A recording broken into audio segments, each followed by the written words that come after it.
그리고 그 다음에 보시면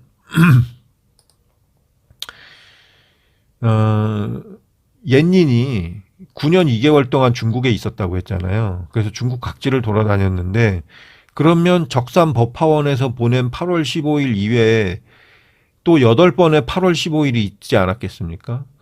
그런데 옌닌의 기록에는 다른 8월 15일 기록에는 명절의 기록이 없습니다.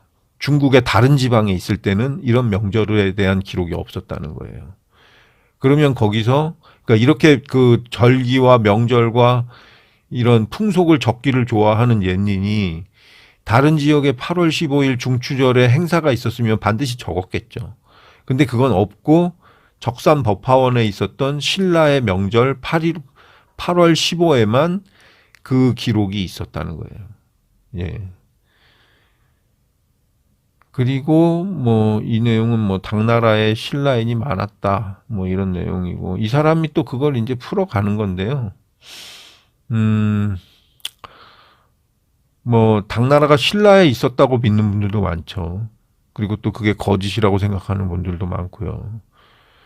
근데 이 글을 쓴 사람은 어떻겠어요? 당나라는 당연히 한국에 있다고 묻겠죠. 신라가. 그래서 이제 이 사람이 적은 건 이런 거예요. 그래서 이 사람이 이제 나름 분석한 건데, 당나라에 신라인이 많았답니다. 그래서 뭐 이런 지역들 쭉 적어놨죠. 등지부터 청주, 뭐 해주, 초주, 양주, 장안 등지까지 많았고, 그 다음에 신라촌도 많았고, 신라방도 많았고, 신라관도 많았답니다. 거기에 신라소도 있었고요. 그러니까 신라촌, 신라방, 신라관, 신라소 이런 것들이 많았답니다. 예. 그리고 뭐 일본 등에서 온 유학생이 8천여 명에 이르렀고요. 당나라에 뭐 이렇게 설명을 쭉 지금 하고 있는 겁니다. 그래서 이 사람이 이런 얘기를 왜 하냐면 당나라는 개방적인 국가였고 그 다음에 당나라 문인들이 신라와 일본 등 외국 문인들과 교류를 많이 했다는 겁니다. 그래서 이러한 8.15가 점점 당나라에 이렇게 영향을 끼쳐갖고 그게 명절로 발전했다 지금 그걸 설명하고 있는 거예요. 예.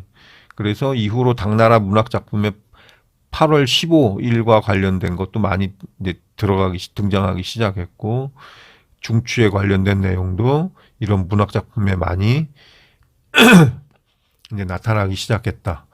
그래서 뭐 당나라는 당시에 뭐 국제시대였기 때문에 이런 것이 가능했다. 이렇게 설명을 하고 있는 거고요. 그 다음에 이제 요 내용은 뭐냐면 이제 이렇게 문헌의 예를 들어가면서 쭉 설명을 합니다. 그 중에 특히 고구려 백제 신라와 많은 교류를 했다. 예.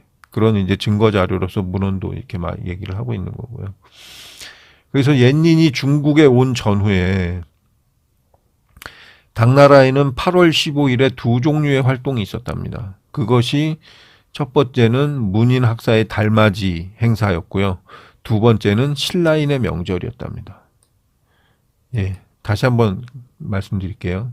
옌닌이 중국에 온 그 800년대 후반, 그 당시에는 당나라에 8.15라는 이 날에 8월 15일에 두 종류의 활동이 있었는데 하나는 당나라 문인학사의 달맞이 행사고 뭐 그걸 보고 시를 짓기도 하고 뭐 이런 거겠죠. 그 다음에 두 번째는 신라인의 이 8월 15 명절이었다는 거예요. 예, 이렇게 두 가지가 있었다는 거예요. 그래서 신라인의 이러한 8월 15일 명절은 다른 나라의 풍속을 좋아하는 당나라인들에게 영향을 반드시 끼쳤을 거다. 이런 얘기입니다. 자, 그리고 당나라 문인학사의 달맞이 활동은 그래서 그 후에 더 발전했고 이에 더해 신라의 명절의 영향이 당나라에 끼쳐서 결국은 북송 때에 이르러서 중국 전통 8월 15일 중추절이 생겨났다. 이게 지금 결론을 얘기하는 겁니다, 여러분. 이 사람의 결론이에요.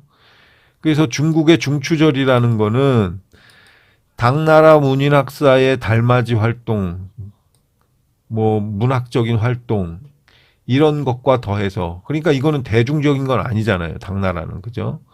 그런데 신라인들은 이거를 이미 명절로 세우고 있었기 때문에 이 두 가지가 합쳐지면서 북송 때 가서 당나라가 멸망하고 5대 19국을 지나서 북송 때 가서 결국 이것이 8월 15일 중국의 중추절로 고착되었다. 예. 이것이 이 사람의 이제 결론입니다.